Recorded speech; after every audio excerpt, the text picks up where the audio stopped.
Here's more wrestling news for December 18th, 2021, and your headlines for this afternoon include: the one-sided feud between Sheamus and Cesaro on Smackdown continues, WWE Nixed Money in the Bank plans for Sonya Deville, Jim Ross compares MJF to a big wrestling personality, backstage news on AEW Dark wrestlers attending WWE Tryouts this week, Jim Cornette drags AEW for underutilizing wrestlers, Renee Paquette takes up a new job, wrestling legend busted for sending creepy texts to a 14-year-old, how much money was Bray Wyatt making in WWE, backstage talk on Sami Zayn's WWE contract status, and more. We are kicking off today with Smackdown, as Ridge Holland may have lost to Cesaro last week, but he bounced back nicely in the rematch. Winning against Cesaro last night, this win was much needed for Holland, but showed just how drastically different Cesaro has been booked in 2021. In the first half of the year, he had multiple clean wins over Daniel Bryan, defeated Seth Rollins at WrestleMania, seemed all set for a push, but things went downhill soon after. Not long after, Rollins started to pick up more wins over the Swiss Cyborg, and his momentum has never been the same. Even in his current feud with Sheamus, a fellow mid-carder, and Holland, a fresh face on SmackDown, it's hard to see Cesaro getting any kind of rub, as this entire angle seems intent on establishing Holland more than helping the former US champion. The one-sidedness of the rivalry goes to show that WWE has no interest in pushing Cesaro the way they did earlier this year, and for the time being, Cesaro will have to take solace in being just another name in next week's 12-man gauntlet match to determine the number one contender for the Intercontinental Championship. On New Year's Day this year, Sonya Deville returned to WWE TV after a lengthy absence following her SummerSlam 2020 loss to Mandy Rose. Returning as an authority figure, Deville's one and only in-ring match has been in the form of a handicap match, but fans nearly got to see her get back in the ring much sooner. According to Fightful Select, there were plans for Deville's in-ring return to come in July this year, as they reported, "During the revolving door that was the SmackDown roster around Money in the Bank in July, we can confirm that WWE actually had graphics made featuring Deville as a Money in the Bank competitor. Of course, that didn't end up happening." That women's Money in the Bank ladder match was won by Nikki ASH, who cashed in to become Raw Women's Champion, but it could have been Deville who captured the white briefcase earlier this year. As one of wrestling's best talkers in the present day, AEW's MJF is certainly won over fans, cementing himself as a pillar of the company. Refusing to break character, MJF has earned the respect of fans and those in the industry alike, including Jim Ross. Speaking on his Grill and JR podcast, the AEW commentator spoke about MJF's run in AEW and compared him with another man known for the gift of gab, Paul Heyman. JR explained that MJF is like a young, athletic version of Heyman, and added that when he first met the future advocate for Brock Lesnar decades ago, he was talented but a pain in the backside. This certainly sounds like MJF, who Ross said is always asking intelligent questions at TV tapings and trying to learn the business. MJF has claimed to be one of the biggest draws in professional wrestling, and it's no secret that WWE's TV partners want him to be signed, but that's a decision only the salt of the earth can make. Now, earlier this week, we reported on Tesha Price signing with WWE after establishing herself on AEW programming. Price had been working on Dynamite, Dark, and Elevation, but she's not the only AEW performer interested in working elsewhere.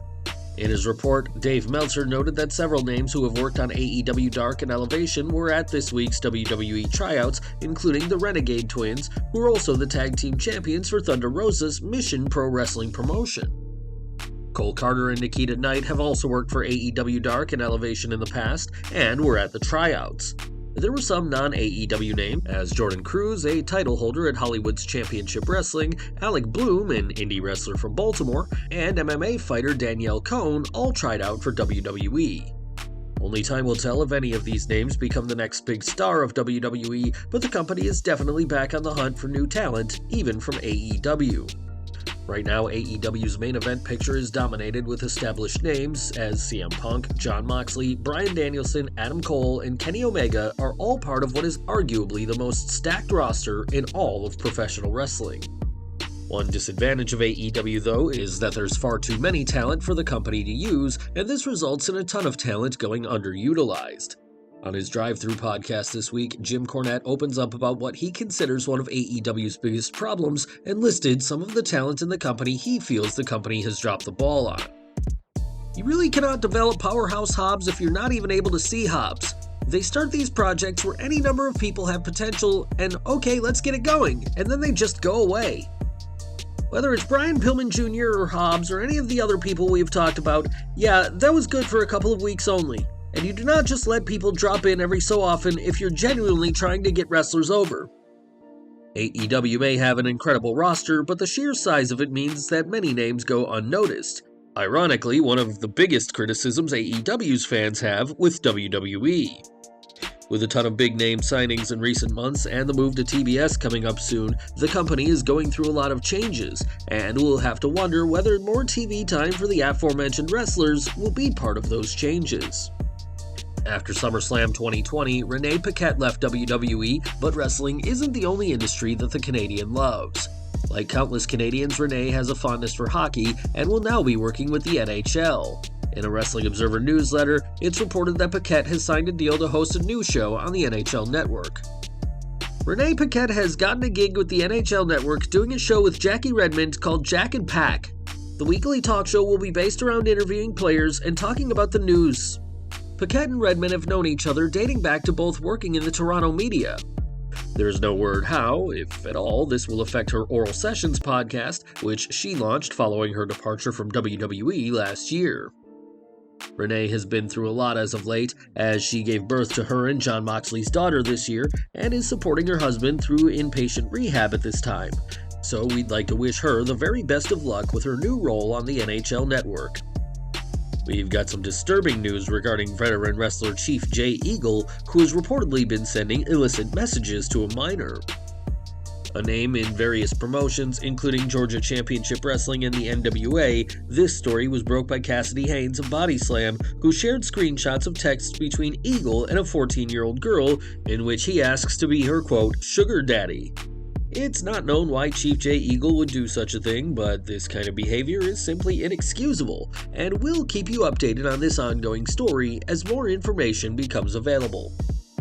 For years, Bray Wyatt was a huge draw for WWE, especially as his Fiend character was great for merchandise and marketing, but that didn't save him from being cut in July this year. Since then, it's been reported that Wyatt's bad attitude led to his release, but like countless superstars, the decision to release him was influenced by never-ending budget cuts. In The Observer, Dave Meltzer explained that WWE contracts may be signed as multi-year deals, but they're subject to evaluation every 90 days. He added, "He was going to get a $3 million 3-year term. They went to a 5-year term. He held. They inched up towards $4 million. He jumped at it. But it's still a 90-day contract. And with the higher number, it takes less and less to trigger the release." Wyatt drove a hard bargain, and WWE eventually decided that $4 million was too much to pay him, cutting him despite The Fiend's massive popularity. Releasing one of the most popular stars, WWE showed almost nobody is safe from the dreaded budget cuts, and while Kevin Owens may be ecstatic about his new multi-year deal, his contract, like all, is subject to the 90-day evaluation. And we're ending with Kevin Owens' best friend, Sami Zayn, whose contract was also meant to run out next year, but that won't be happening. Dave Meltzer reports that like Owens, Zayn has also signed a new deal with WWE, but clarified that the source for this is the superstars themselves, as he called it locker room talk, and not from anyone in WWE who oversees contracts. Zayn signed a 3-year WWE contract in 2018, which was modified when he took some time off, and the former Intercontinental Champion has certainly been showcased hard lately, sharing the screen with Brock Lesnar. Whether Zayn has actually signed or not, it's certainly interesting that the roster are hearing that Zayn is re-signed, and if this news is confirmed, it'll be another major victory for WWE in their talent war with AEW. Well guys, that's our news for today. Please share your comments below. Also hit the like button, subscribe to our channel, and hit the bell icon to receive all notifications. And as always, thanks for watching.